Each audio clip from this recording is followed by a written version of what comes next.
Hampa nak kata sistem back 3 problem, hampa tengok Palace bantai Liverpool dengan sistem back 3. So lah ni sistem ke problem, player ke problem.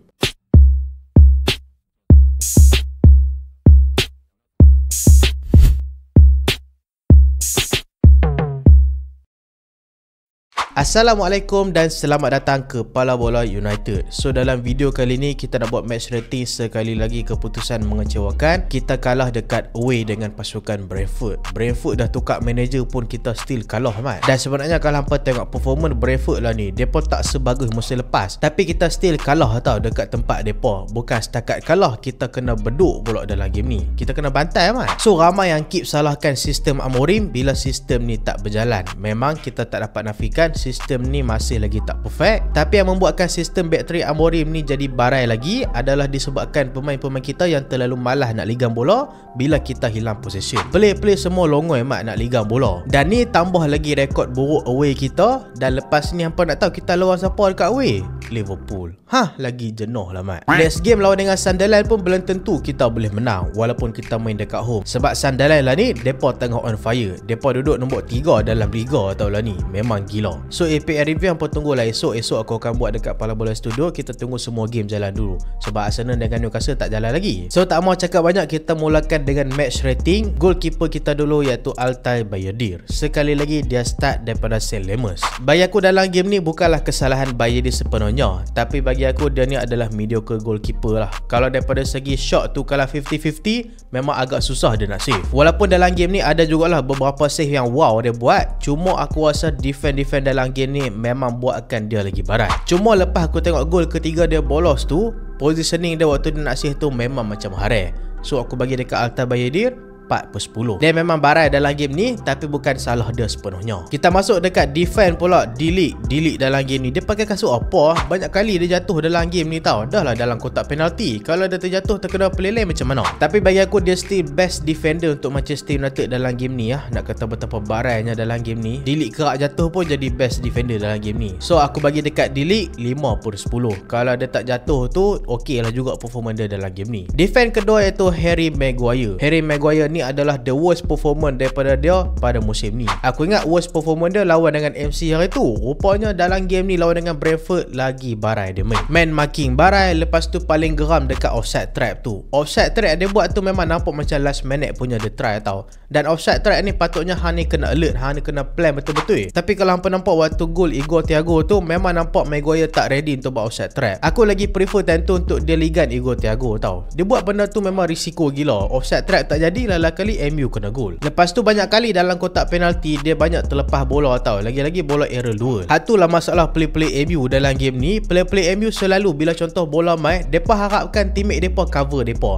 Hak tu lah masalah dia. Bila hang harapkan teammate hang cover hang, teammate hang pula harapkan hang cover dia. Lala kali dua-dua kali, dua-dua terlepas bola, lala kali gol. Macam tu lah yang selalu jadi dengan MU ni. Masuk dekat Shaw pula. Shaw ni memang banyak kali dah main pertahanan, tapi dia memang tak sesuai jadi pemain pertahanan. Interception dia okey, tapi dia masalah dekat error duel daripada segi man marking. Maguire tadi aku lupa cakap ke, aku bagi rating dekat dia 1/10. Untuk Luke Shaw aku bagi 3/10. Untuk right wing back Dalot, the worst player dalam game ni. Dia memang pemain terburuk dalam game ni. Ada beberapa sebab aku nak kata dia pemain terburuk dalam game ni. Bukan aku nak force hate dekat dia, tapi dia memang barai. Yang pertama adalah zero attack. Dia ni bila naik atas dia nampak macam tak ada idea.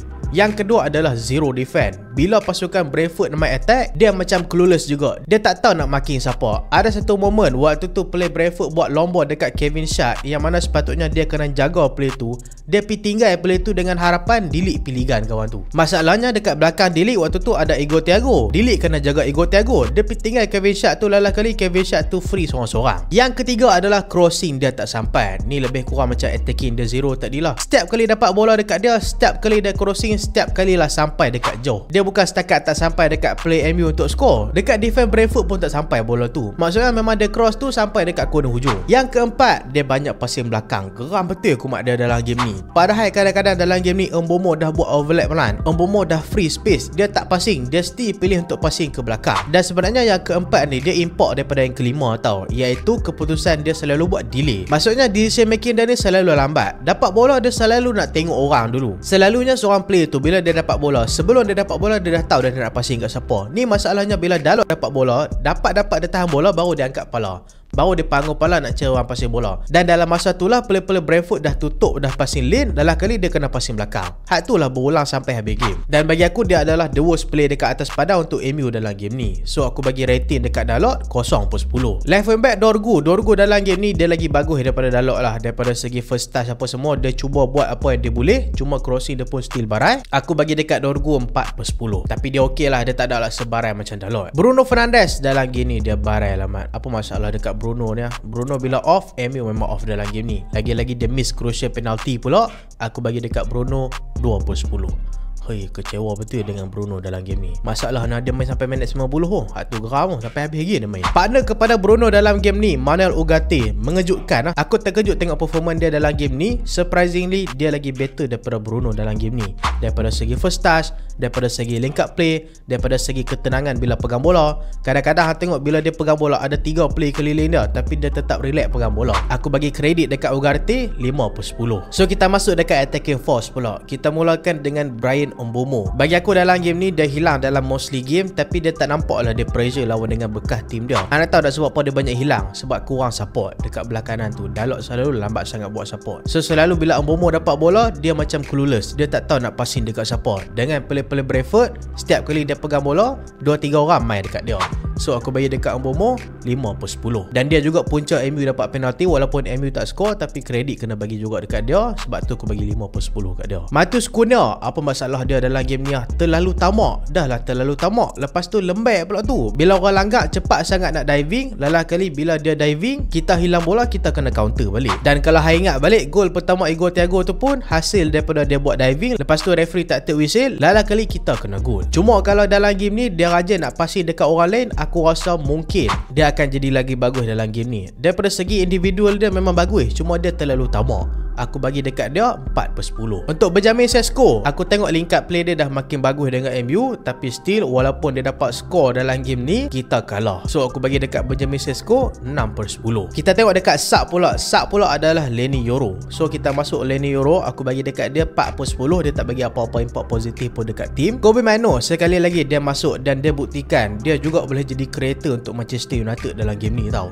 Cuma dia masuk tu dah terlambat. So aku bagi dekat Kobe Mainoo 4/10. Joshua Zirkzee, dia ni tinggi mat. Dia ni besar, kepala besar, rambut besar, tapi tak boleh header dengan baik. Aku bagi dekat dia 1/10. Mason Mount masuk tapi tak bagi apa-apa import. Aku bagi dekat dia 3/10. So Ruben Amorim untuk coach kita pula, aku tak masalahkan taktik dan juga sistem dia. Aku rasa play-play yang patut ambil tanggungjawab dalam game ni, sebab mereka tak betul-betul bersungguh-sungguh dalam game ni. Memanglah bila kita tengok game MU ni, kita akan kata oh sistem back 3 ni masalah apa semua. Tapi bila aku tengok Crystal Palace gunakan sistem yang sama, tapi pemain-pemain dia lagi eager, lagi disiplin, betul-betul main untuk bash, mereka boleh je perform dalam game tu. Tapi MU dalam game ni, bila mereka terlepas bola, mereka harapkan teammate mereka yang ligan bola tu.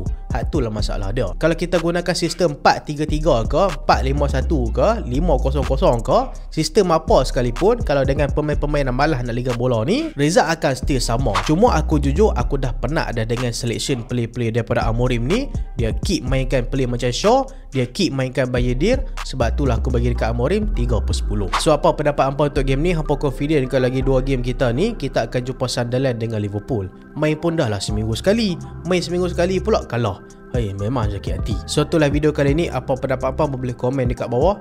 Dan terima kasih sebab tengok sampai habis. Jangan lupa like, jangan lupa share, jangan lupa subscribe. Aku Solehan, Assalamualaikum.